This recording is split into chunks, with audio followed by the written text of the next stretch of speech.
Possession crucial from this. How much longer will the referee allow? Dublin lead by a point, and there's the whistle. It's over. It's over. We earned it by winning the last 2 matches on the road, and that's not going to be taken away from us. But what I love in hurling, I love players that will never give in. He hits it. He hits it. It's over the bar. Oh, holy Moses. Hello everyone, welcome along to the RTÉ GAA Podcast. We have got an All-Ireland Hurling final special with Jacqui Tyrrell and Brendan Cummins, and bit different for Jacqui. He can sit in the neutral mode this week. What's the week been like for you, Brendan, with the nervousness and the anxiety about tipping in an All-Ireland final? Well, it's been grand in a lot of ways. It's great excitement around the place. I'm sure I actually left and I'm heading back from holidays this evening to be back in Ireland again for tomorrow for the final. But I know from talking to the lads around at home and the way my phone is lit up for tickets, it's hard to imagine it took Tipperary, I suppose, 6 years to win a home game in Thurles, and now suddenly we're in All-Ireland final since 2019. So it's amazing, I suppose, the way the confidence has gone through the team, and as well as that, the supporters. And Jacqui knows, being a player, the best thing you can have and the best ingredient is that bit of confidence, and there's no doubt Tipperary have that.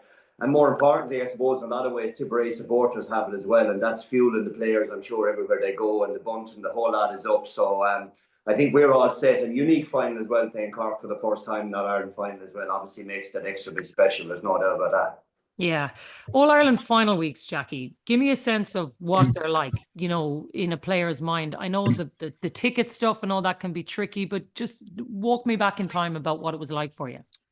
Yeah, it's completely different to any other game, to any other week, to the run in it. I suppose the only thing that is normal is when you close the door behind you and go into your own house, because as soon as you open that door, when you go into work, people are talking about it. There's the whole fiasco with tickets. There's the after-match banquet. It's people going. It's your family are going. What's the plans? Are you going up Saturday? Are you going up Sunday? You go to training. There's people at training, jerseys to be signed.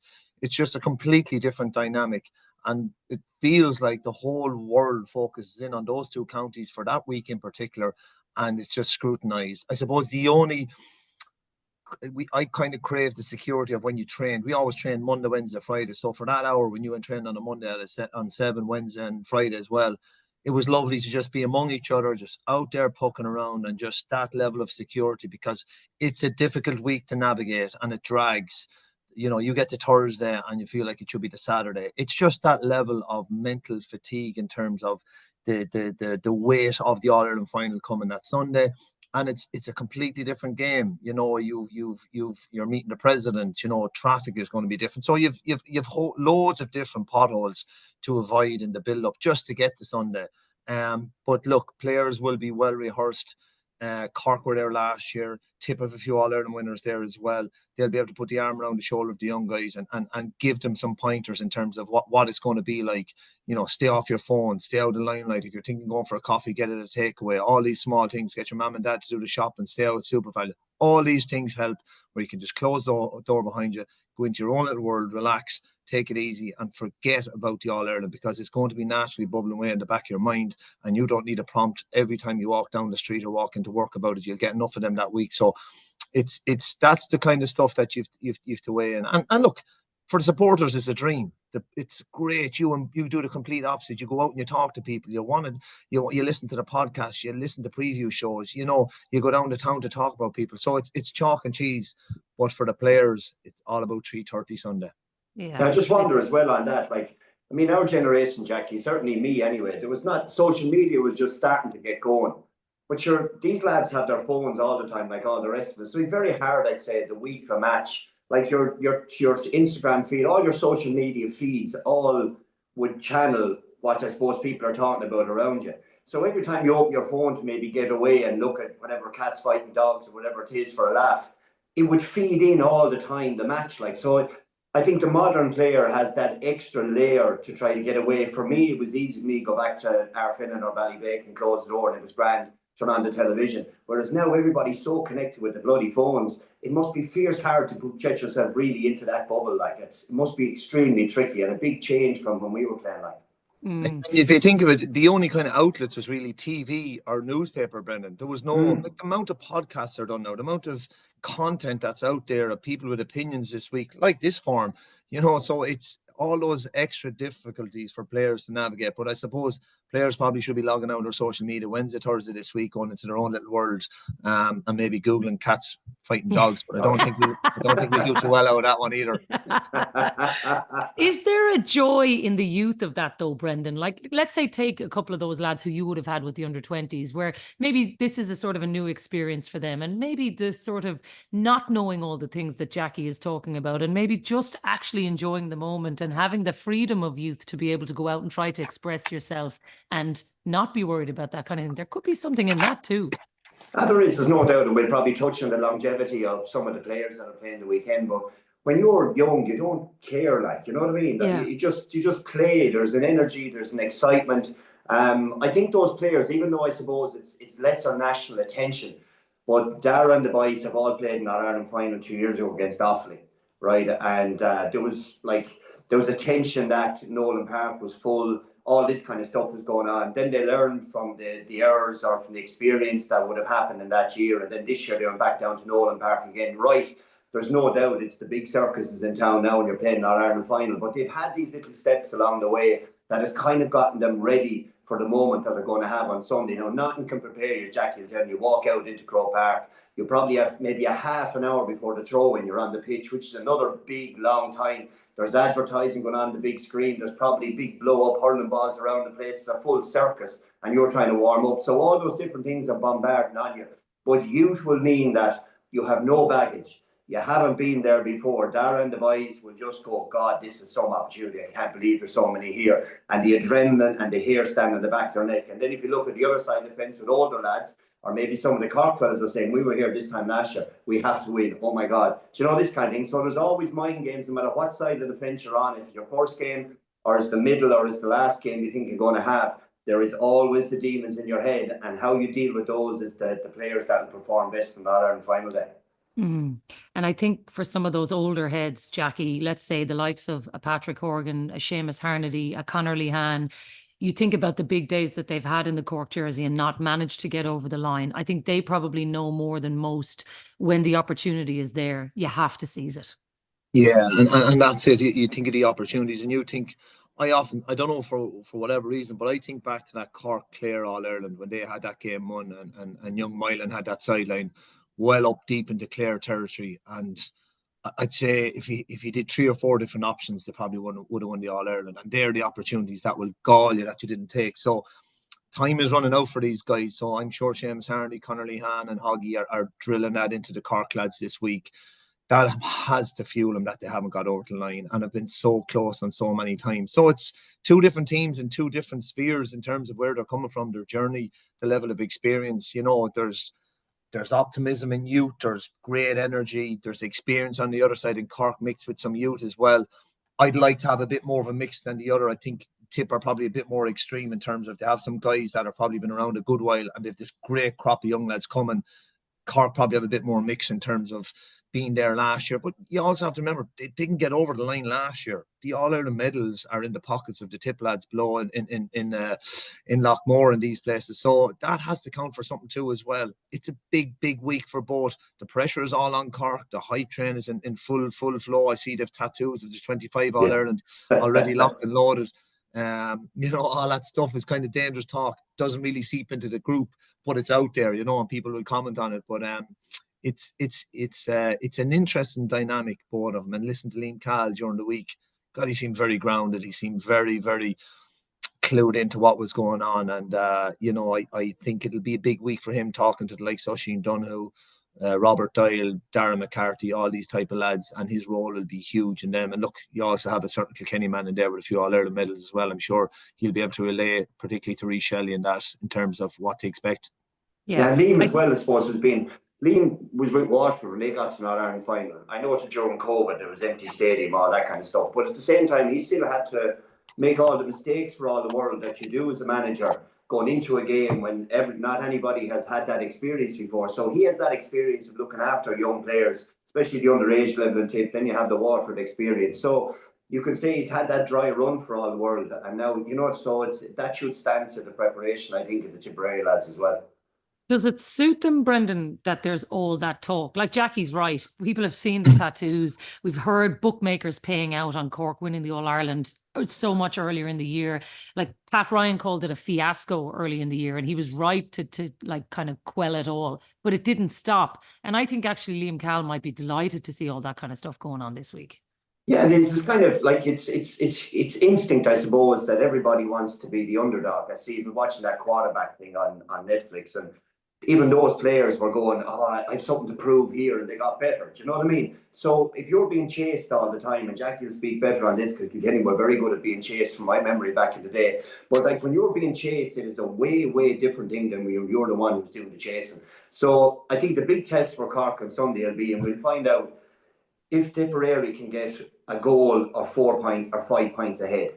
Cork so far this year for the games, especially the Dublin game, which I kind of discount out, but they've been skiing downhill and they've been scoring 2 goals and 3 goals in bursts, and they've been out the gap. So they could always leave 3 inside. But the question is going to be when it goes the other direction, and if Tipperary can take those 1 or 2 goal chances in the first 20 minutes that Cork you'd expect will present, what's going to happen then? Are the crowd going to go quiet? Is it going to turn out like, oh God, are we looking like the Gaelic grounds again here? What's going to happen next? Then suddenly the pitch gets a lot smaller because you're going, we were here last year. This should be our moment. Things aren't going well. The crowd are gone a little bit quiet. The tip is coming from the hill.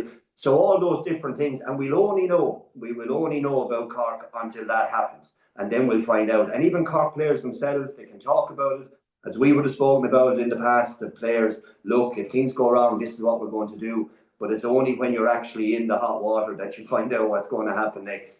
And let's see. But they'll be hoping that they can get ahead. They can carry that momentum and try to put Tipperary away. But of course, the flip side of the coin is that if they can't do that, what's going to happen next? And that's going to be a key for Tipperary whether they're going to win or not.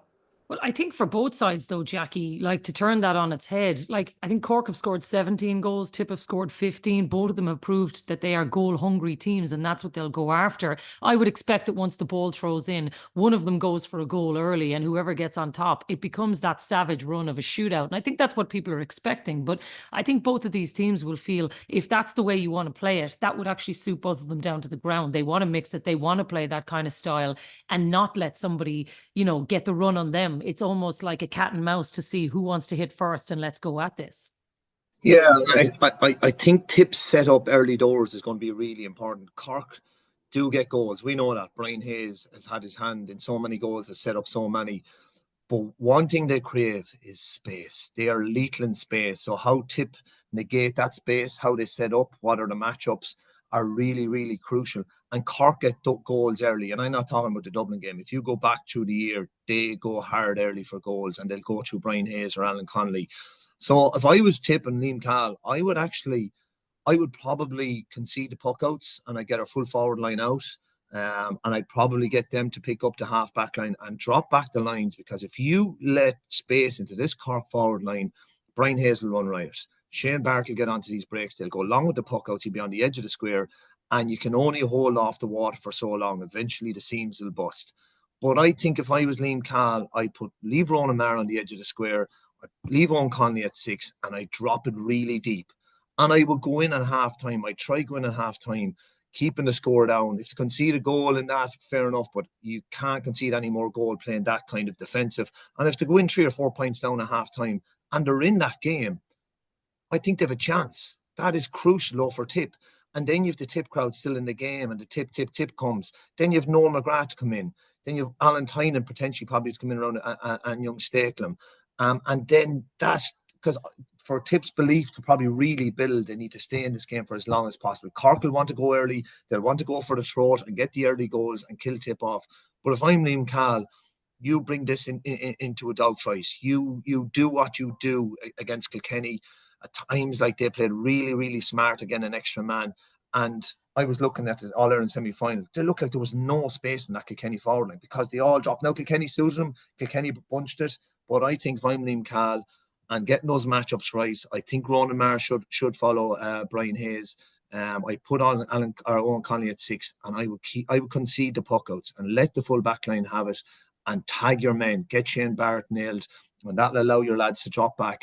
And Tipp are really good at turning the ball over in their defence and working it up. And in John McGrath and Jason Ford, they've lads that can get scores that they don't need a whole lot of space. They're not relying on their pace. They're relying on their really smart hurling IQ, brilliant wrists, and absolutely deadly finishers. They don't play the same game that Shane Barrett and these lads like space. Decky Dalton isn't going to get the room that he drops back to midfield. Probably Craig Morgan will follow him back. So I think if Tipp play smart, get their matchups right, and are defensively very solid for that first 35 minutes, they have a chance. Yeah, and I think that's vital, Jackie, because for me, when you're playing, who dictates the field can a lot of the time win the match.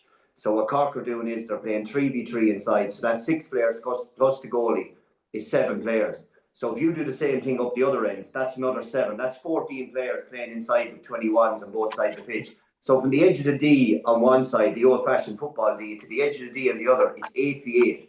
And that's exactly what Cork want. So that's why they put the 3 boys in there, because they don't want bodies between the edge of the D on one D and the other. They want to keep as much space in there. And I think, Jackie, you're right. Tipperary will play with probably 2 inside.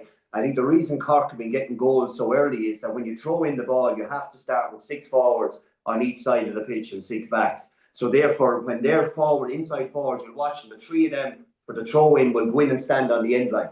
So they create a huge gap between the half-forward line and full forward line. And that then allows them, if they win the throw-in, the ball goes in this 3v3 straight away. So I think from that throw-in, Tipperary I would expect, will try to keep 2 inside with 1 coming out, which allows somebody to drop. Now, there won't be a 7 backs by any manner of means.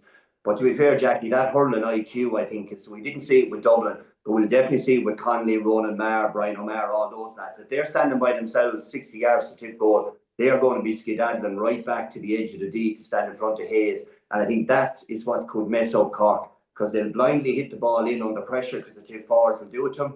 And there'll be somebody there to sweep it up, which they wouldn't be accustomed to if they don't get it in quick enough. And then the oohs and ahs will start, and Tipperary will be deep, and they can work the ball out then properly and be well set. Like it also asks the question of Cork too as well. If do Tipp set up like that, will beat us from distance, knock up 30 points from distance in a potentially showery All-Ireland final that you haven't got over the line in the last couple of times. Beat us that way, because with all due respect to this Cork team, Limerick can do it, but they've had Garrod Haggerty, they've had Tom Morrissey, they've had Diarmaid Burns, they've had Keane Lynch.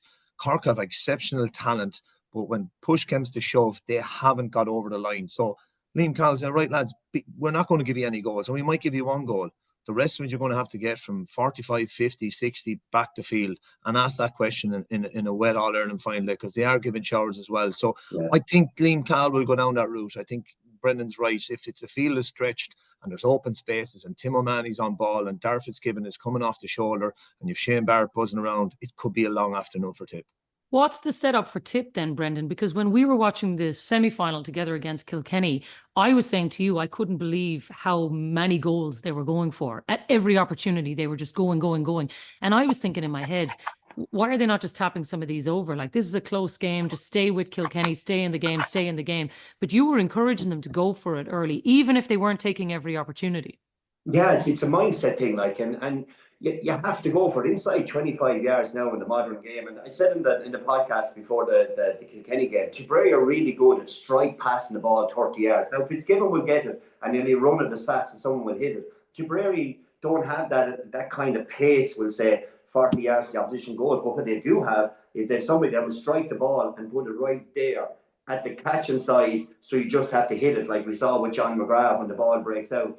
And they'll shoot from 20 yards. So Patrick Collins is going to have to be on his guard. Now, he will be, because he'll trained with assassins in front of him every day of the week below Páirc Keefe. So he'll know, but he will have to be on top form. And it's not something that he will have seen that often, will say, is that a fella taking a shot from 25 yards, because Tipperary will test them that way.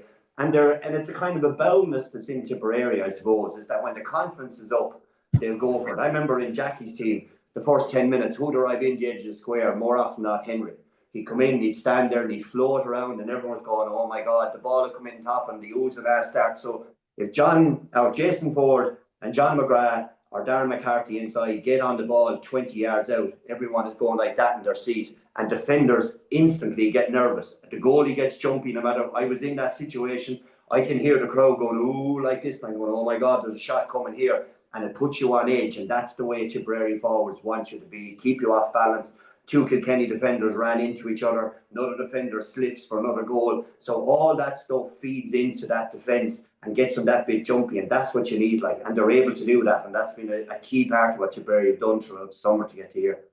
Is there a vulnerability there, Jacqui, that Tipperary can exploit in that full back line? I wouldn't say a vulnerability. No, I wouldn't. I'd say like Sean O'Donoghue is probably playing outstanding hurling.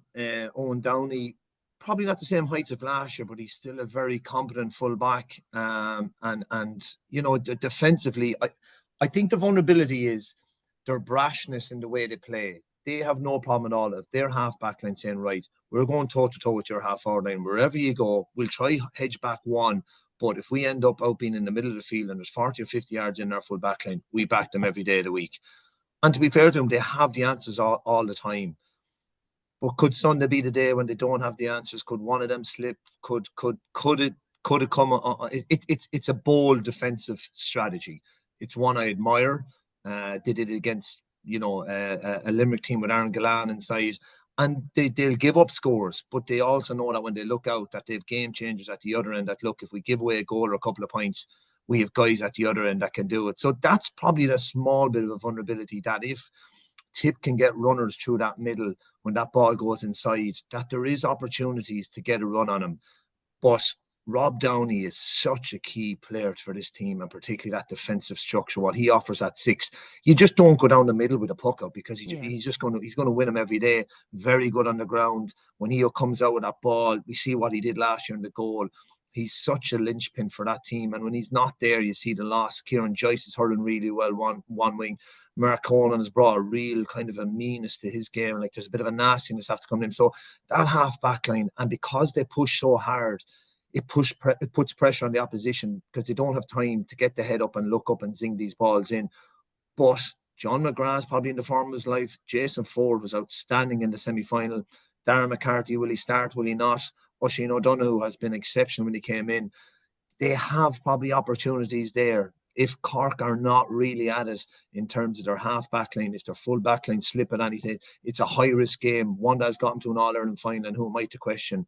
But it is high risk. So that's probably the area where Tipp are kind of looking, going, you know what, we might get a bit of traction out there. Yeah. And I think that's the optimism for Tipp. I think the other is just on that question that Jacqui raises around what do you do with team selection? You know, Oisin obviously phenomenal the last day. Darragh McCarthy, some difficulty on the frees as well. And maybe when Jason Ford took them over, maybe that does allow him a bit more freedom. But are you in that jeopardy of the freeze actually might give him the stability and allow him to get into the game, Brendan? Or what do you do there? Because that's a tough one for them to stick or twist. It is, yeah. It is. Look, there's no doubt it's a tricky one. And Darragh is finding his feet, and knowing his temperament and all. If there's a free, he's going to walk out, he's going to stand over and have a hit over the bar. And the same way with Hoggy on the other side. Like, I mean, last year he couldn't miss. This year we've seen him miss a few that's very uncharacteristic. The last day underneath the hug and stand, Dickie Dalton walked over to the free, picked it up, looked out to the sideline. Pat Ryan said, well, I take this. And Pat said, no, Hoggy taking and went wide. So there's pressure always on free takers. And that's why we were lucky back in our day with Owen, and Jackie had it with Henry, and now TJ. When they put the ball down, it always goes over the bar. So I'd be hopeful for Darragh that if he got a free out 50 yards, slightly left or right of the post, just bangs it over the bar and gets into the rhythm of the game. There's no doubt. But knowing the temperament that he has, I think he'll be allowed to take the frees the weekend. Last year, if you think about it, Tipperary struggled, was that league semi-final against Clare, where we tried 4 or 5 different free takers. I think we're going to have to go with Darragh. I think, again, if it doesn't go right for him, you see in general play, it doesn't affect his general play. Jason Ford will just take over the free taking duties then again, because he was being really, really good the last day. And great, I'd say, leadership from him, because if you're a natural free taker, your rhythm of the game is to get over the frees. Then you leave somebody else take him. If it's not going well for them, to not have your head in the boots and have a sulk, he walks over underneath any stand in Croke Park and hits it over the bar. So, you know, it's a nice comfort for Liam MacCarthy to have that if one free taker isn't going well, there's another one there. Yeah, nice sort of choices to be able to have with that kind of talent at your disposal. If that's one of the question marks over the Tipperary team, then for Cork, conversely, Jacqui, Sheamus Harnedy, I don't know at this point how fit he is, whether he'd be able to get through a game. If he's ready to go, would you put him in from the start? Oh, absolutely. Sheamus Harnedy is a big-time player. He is. We know consistently how many games where Cork have been struggling to win ball, and Sheamus Harnedy might just pluck one and put it straight over the bar. He's Probably not your typical type of Cork hurler in terms of he's robust, very good early, and I just think he is so important to that group. And it's probably, for me, it's probably shifted in terms of it's probably him or Dermot Healy. I think Declan Dalton's performance has really propelled him into a starting position. I think how he can just hit ball from so far and is so accurate. I think if Sheamus Harney is right, he starts. I do think that they might have held him back a small, but I think he might have been close enough to Dublin. So I do expect him to start. Maybe Sheamus go hard for 50 minutes and then you have a live wire maybe in a Dermot Healy or a Conor Lehan coming on, which doesn't make things any easier for a Tipp backline when you're starting to tire. So I just think he's too experienced, he's too important. He offers something to that Cork attack that outside of Brian Hayes, they don't really have that raw ball winning ability. And I just think he because if you look, probably you have the silky skills and the speed in Barrett, Fitzgibbon and Tim O'Mahony coming from midfield. I think he just offers something different in that middle third. We've seen what he did in the All-Ireland semi-final to Diarmaid Byrnes and how he runs. He creates that confusion because he doesn't stay. He can be in 11. He can be out to 12. He's quite hard to pin down. So I think if he's right or anywhere right, I think you throw him in and you have guys then to come on, the finishers, the Shane Kingstons of this world that offer something different. And Jackie, if he moves, like I see Hardy, he did it with Diarmaid Byrnes a good few times. He switched over to the other wing. Like when he goes, I'd be of a view that your half back line holds and leave it 2v1 over the other side of the pitch and hope midfielder can come back. Like, is that your view the same way? Like, you hold, you follow. Because if you follow, you leave a hole for Shane Barrett on inside. And that's what they want. They want gaps because Collins is lethal on the puck outside. He will put it on the sixpence line. It's a hard one. I suppose you probably hold zonally like Limerick do for the first ball or two and see how it fares out. What he does do is he goes to the centre. But he doesn't stay there. He kind of goes halfway through. Then he could be behind the six. Then he comes from in behind it. He's very hard to nail down. He's a nightmare because as a wing back, you just want to stay on your wing, high ball come down, and let's he doesn't do that. And then he can just, for the next ball, he can just stand under you and just pluck it out. So he offers that. He uses his head very well in terms of his positioning, and he creates kind of chaos within a structured defensive line. So yeah, there's no right and wrong, and it's just kind of playing it out and using your experience, and that's why Tipp will have to probably communicate and work together, But I suppose the big guy for me, I spoke with Rob Downey. I think Tim O'Mahony has probably been Cork's most consistent performer this year. Like, you think when this guy came back, he was a centre forward, he was a centre back. Since he's gone to midfield, his athleticism, how physical he is a huge asset. He's kind of like a prototype William O'Donoghue, and I don't mean to be bad, with a bit more hurling, who can offer a score as well.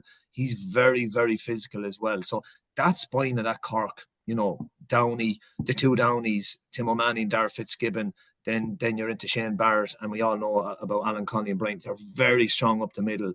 And that has always been an Achilles heel of this Cork team going back the last 10, 15 years, 3, 6, and even you could even go into midfield, but they're so strong in those areas. That's what the Cork public feel, Brendan, that's where the strength is. What's the biggest strength of this Tipp team?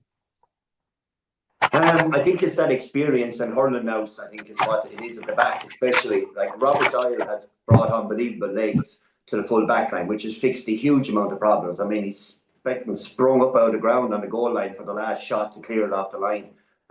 His pace is absolutely key, and he's comfortable on the ball coming out with it. So he gives an inside forward a problem, and he drags him out with him as well. So when Robert Doyle gets the ball and takes off, the inside forward has to chase him, which drags, I would be hoping, the Cork inside forward line a little bit out of shape and won't allow him to have 3 inside.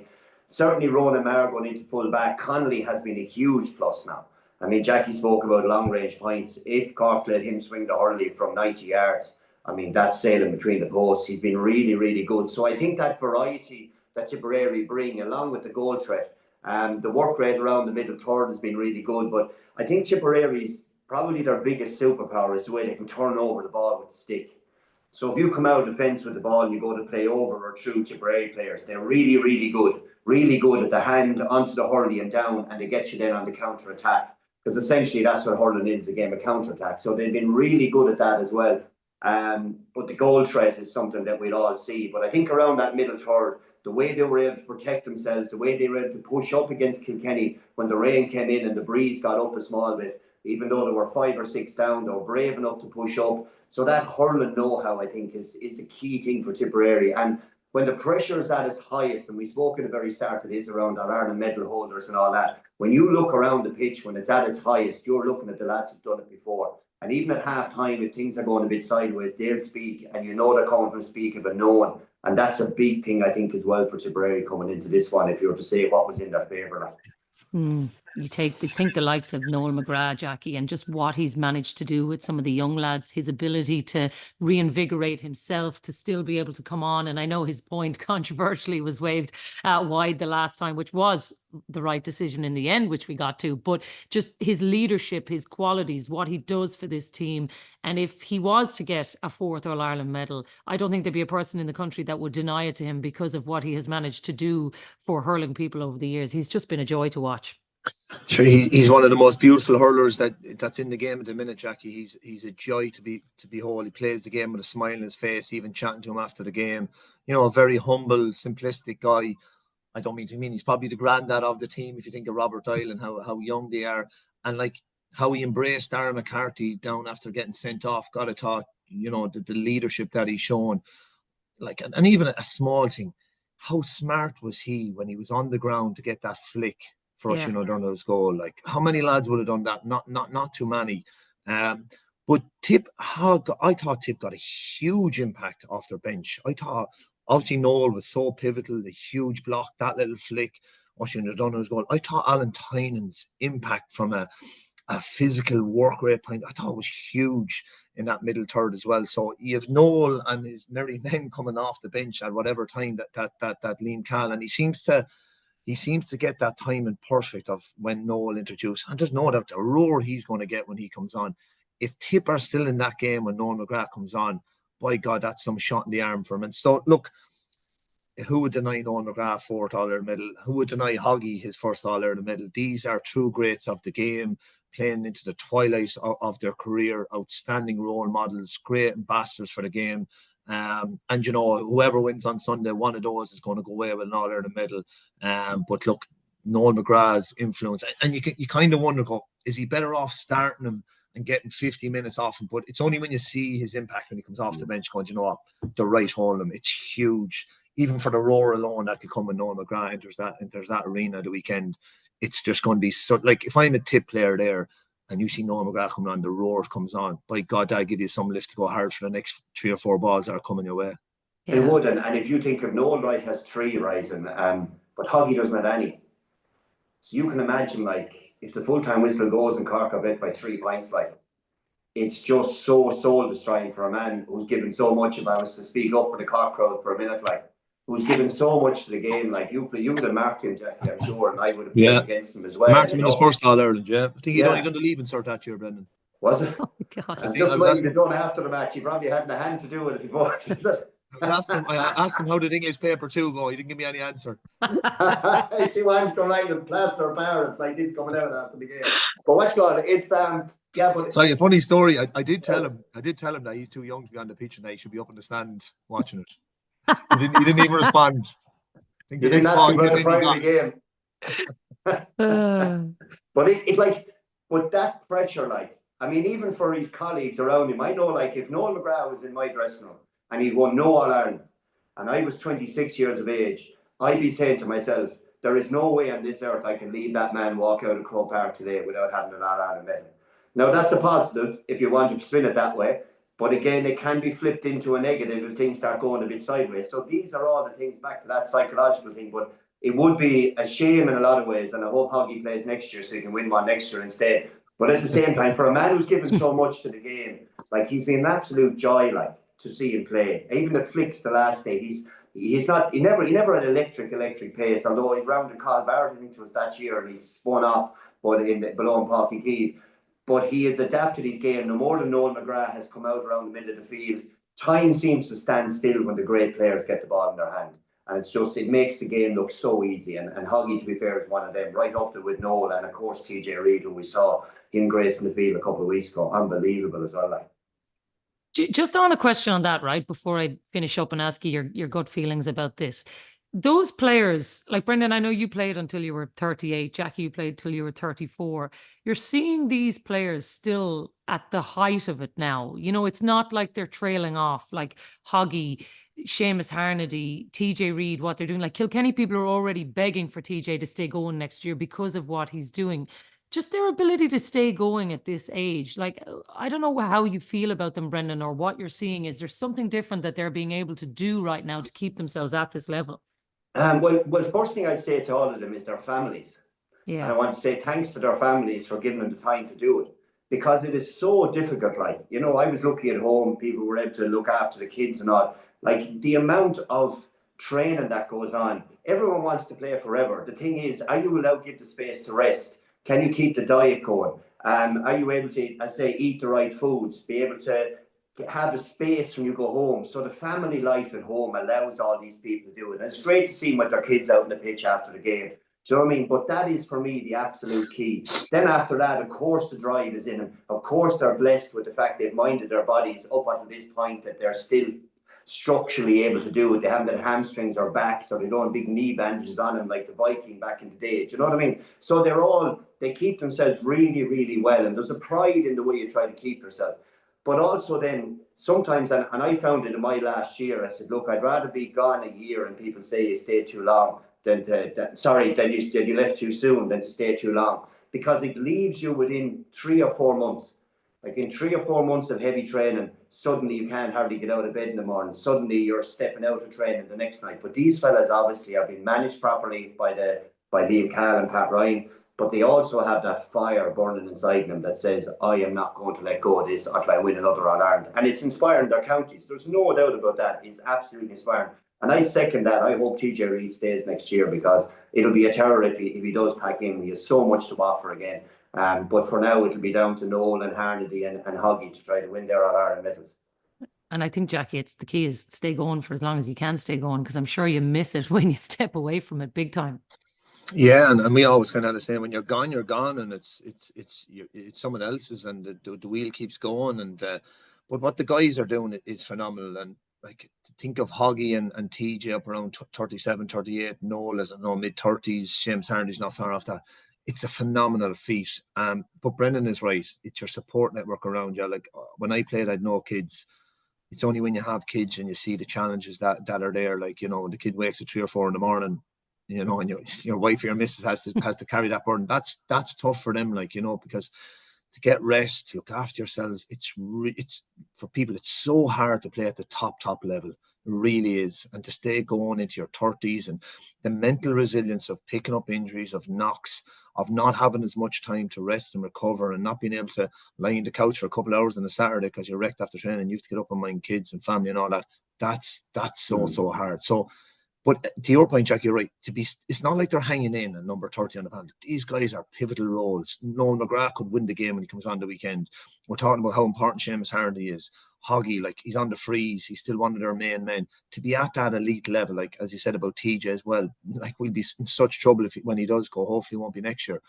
They're still playing at such a high level. So it's a testament to them, to how they look after themselves, their support network out around them, and the S&C and teams that look after these guys, because we are very lucky, have no doubt about, and particularly in TJ and Hoggy, to be going head to head on this all-time score. That, like, to have one person in the game at the time going for a record. When you've one's beating them the following week, the other lad's coming back. We are very, very privileged to be witnessing this. Yeah, I see it for myself in my own house, and I've got a child who's 11 in this house, who's a dub, obviously. And when you ask him about his favourite hurlers, he's mentioning Nolan McGraie, Hoggy, TJ Reid, you know, which is lovely for hurling kids in general, to be able to appreciate them, whether they're from their county or not. And that just shows the gospel that they're spreading. Let's finish off then, lads, on Brendan. I know you're obviously going to say Tipperary are going to win this. Is that your heart or your head? No, I think it's head and heart. I think course and distance with the experience that this Tipperary team has. Cork the last day, I think the Dublin game, I don't think would have helped them at all, because it would have driven everything right through the roof completely. Now, they dealt with it really well when they started to get in after the league final with all the talk. They dealt really well, to be fair to Cork, after the beating they got against Limerick. They probably needed that as a group just to fire them again. And you can see the next day they got Limerick, how the bench sorted out the final. I know it went on penalties, but I just think that the know-how of the Tipperary defence, Jacqui spoke about it there, about how they're going to sit back, pretend that the Cork goals is on the Cork 45 rather than side of the end line.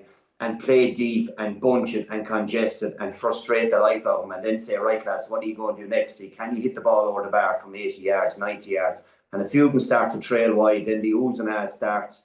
Then Nolan McGraie comes on in my dreams with 20 minutes left, and then Oisin O'Donoghue comes on with 10 minutes left, and Tipperary supporters at that stage just won't be sitting down. So that's my hope, I suppose, is the way the things will pan out for Tipperary. But everything will have to go right for Tip.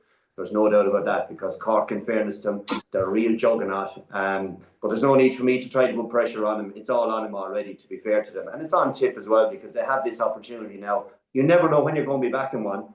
Like, I mean, it's never as good as you think, it's never as bad as you think. So when you have an opportunity like this, there's pressure on Tip players going up in the bus, the same as there is Cork lads, but I think there's just slightly more in Cork, and I think Tip might deal with it that little, slightly bit better. That's my hope anyway, Jackie.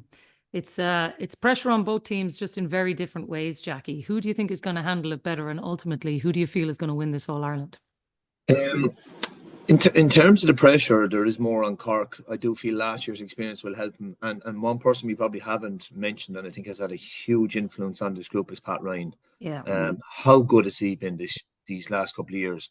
His interviews are so refreshing. His piece about dummy teams and not being fair on the players. I just thought, my God, and how Rob Downey and the guys spoke about Pat around the time that they lost Ray in the preview to this All-Ireland. They actually said they love him. And I can see why. You know, I kind of half love him myself, and I don't really know him that well, you know. I think he's managing this group really well. I think he's outside of the big blip against Limerick, how they responded to that adversity. They've come back roaring into this championship.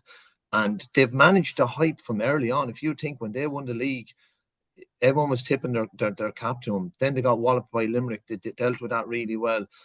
They have an outstandingly talented group team panel, and they have so many options. But this Tip team, I will say one thing about Tipperary, they can come from absolutely nowhere. And we know they were nowhere last year with 0 points in the round robin. They came from absolutely oblivion. Probably weren't even tipped to come out of the Munster round robin. They won't give a hell for hype for Cork, for anyone, and they can come out of nowhere and win an All-Ireland. They have that in their DNA, and that's part of the tradition of who they are, because they always have talented hurlers. But I think there's a bit more in this Cork team. I think they're on a mission this year. I think they're on a mission since they lost to Limerick. I think it was the perfect tonic when you look back, the kick in the backside, how they recovered, how they bounced back. I just think that they're going to get over the line. I think they'll have a bit too much for Tipperary, and I do think they'll have the answers to whatever Tip come with. And I just think it's going to be their year. No, it's going to be fascinating to see. Brendan, I'll be sitting beside you in my full red rig out on Sunday, just for the crack to wind you up. I won't get you the curry chip after the regular chip last day, so you can buy your own chip. That's the end of that. I'll look after you this weekend. Right, lads, listen, enjoy it. I'll see both of you over the weekend. It is going to be a cracking All-Ireland final to look forward to. To everybody who is going, enjoy it. To everybody who hasn't got a ticket yet, hopefully somebody will sort you out. And don't forget to like and follow wherever you get your podcasts. And we will talk to you after the weekend to wrap it all up. Dublin lead by